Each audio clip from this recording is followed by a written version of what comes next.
Yabancı yolcu. Geceydi, karanlık hem soğuk, rüzgar eser, uzaktan gelir. Durdum da düşünerim, da kendi kendime derim. Niye süsle olasın evde, bu var bir kısmet, içerideysin sıcakta, pak, yolda ezilmersin, yorulmersin. Ne büyük kısmet vermiş bana Allah, raz geldim evde. Bilirim nice şükür edeyim, nice kabul edeyim, bir yolcuyu bile havada. Bir Allah adamı yorgun uğrarsıydı. Bir de işitirim, tokada uğrarlar. Hızlı kalktım, bakarım sağda, kayıt pek geç. Bu vakit sat hırsızlar gezerler. Da gene işitler tokada uğrarlar. Da gene hep uğrar. O zaman bağırdım, sorarım. Kim orada? Şen sonra geç oldu, nasıl istersin? Dışarıdan ses cevap etti.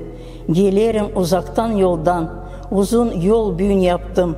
Pek yorgunum, hem açım. İsterim çak içeri sana gireyim. İsterim ekmeğini benimle paylaşsın. Pek çok sana şükür edeceğim. Duamda da seni hep anacağım. Bir parça ekmek olsun kuru, öyle nicel var. Dinlenmeye de yere bir parça hasır döşe. Salt kıyıma yalvarırım, ver bana bir köşe. Ben durdum, düşündüm. Da yüksek sesle söyledim. Sen yabancısın, ben seni tanımıyorum. Git da ileri, burada dil gostinitsa. Hiç sen ileri düşünmedin. Ne anda yatacaksın, hem nasıl yiyeceksin. Geç kalmışsın tokatları düğmeye, geç kalmışsın ağlaşma. Da işittim adımları dışarıda, nicel giderdi. Da yavaş yavaş uzaklandı. Heresi sansız sus oldu. Salttan büyük rüzgar, her çorbacı oldu. Ben dua ettim, da kaba divanda yattım. Tezde derin uyudum.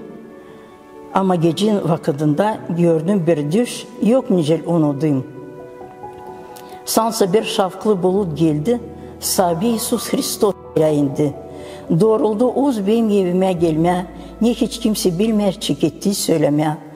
Sandım hani söyleyecek benim için isle, met edecek hani çalıştım pek isle. Da yaklaşıp uz bana bakır, güceni gözlerinden yaşlar akır. Ey dostum, kar bu gece istedim senin evinde geceleme, istedim senin kabından bir parça ekmek yeme. Ama sen bana cevap ettin, hani bana dini yok ekmek, niye de yatma yer. Da bıraktın beni dışarıda soğukta, gideyim ileri, gücenik, yorgun, hem aç. Senin evcezin dildi küçük, hani ben de orada dinleneyim sıcakta. Ama sen istemedin, hani ben de senin sofranda olayım misafir. Da gene uz bana bakardı, gözlerinden yaşlar akardı. Da gene o beyaz bulut geldi, onu aldı. O zaman ben anladım. Hani bu yabancı yolcu, kimi ben kovdum, kabul etmedim evime, o vardı kimsiz Sabi. Birden uyandım uykudan, hızlı dışarı soğuğa çıktım da başladım büyük sesle bağırma, o yabancı yolcuyu geri çevir. Ama zavallı o çoktan gitmiş ileri. Heresi karanlık, pustillik. Saltana o büyük kuvvetli rüzgar eser. Sans o fidanların arasından sansı söyler. Zavallı, geç kaldın sen, zavallıyı geri çevirme. Pahalı seslici, büyün vakit bunları yapma. Açan sen da yaşarsın. Ama açan gün bitecek, o zaman geç olacak. Bunları hepsini yapma. Amin.